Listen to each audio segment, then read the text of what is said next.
இன்று கொடுங்க. ஏதோ ஒரு கொட்டு சாமி வந்துச்சு, அங்க எல்லாம் மாறிடுச்சுன்னு சொல்றீங்க. ஆனா மத்த கொட்டுக்கெல்லாம் சாமியா வருவாங்க, நம்ம தானே பண்ணணும். இதையெல்லாம் கேட்டுதான் நீதி அரசர்களும் வழக்கறிஞர்களும் கோரிக்கை வச்சிருக்காங்க. அவங்க கோரிக்கையை உடனே நிறைவேற்றணும்னு எதிர்கட்சியான நாங்களாம் சேர்ந்து இந்த அரசுக்கு வலியுறுத்துறோம். அமைதி அமைதி. கொஞ்சம் நிறுத்துங்க ஐயா. நீங்க கேட்ட கேள்விக்கெல்லாம் அரசு சார்பில் மாண்புமிகு சட்டத்துறை அமைச்சர் பதில் சொல்வார்.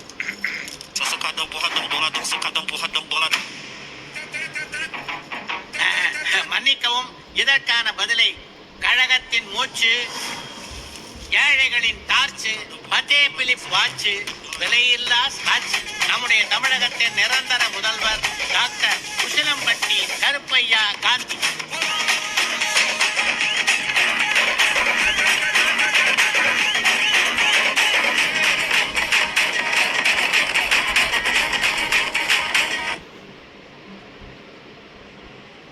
பேரவை தலைவர் அவர்களே, நிறைய நைட் எனக்கு தூக்கமே வராது.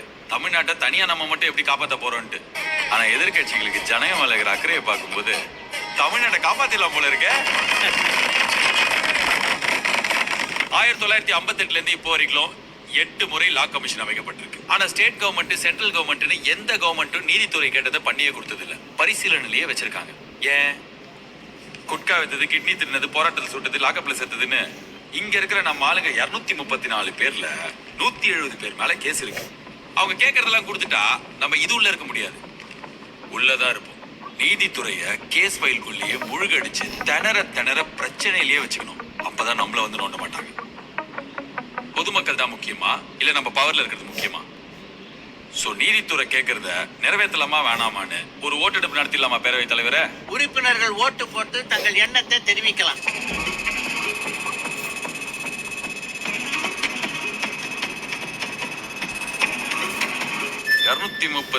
க்கு 1. பரவாயில்ல, ஒரு நல்லது நடக்கணும்னா எதிர்கட்சிகளும் ஆதரவு தெரிவிச்சிருக்கீங்களே. ஆனா நம்ம கூட்டத்துல ஒரே ஒரு நல்லவன் இருக்கான். யாருப்பா அந்த நல்லவன்?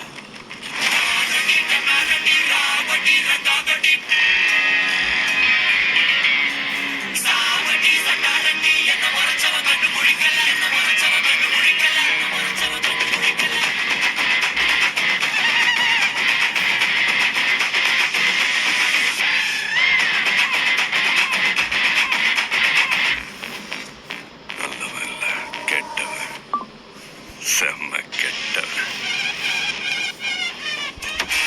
ஜனங்களுக்கு நல்லதுன்னா பண்ண மாட்டீங்கல்ல, செதற விட்டு செய்ய வைப்போமா?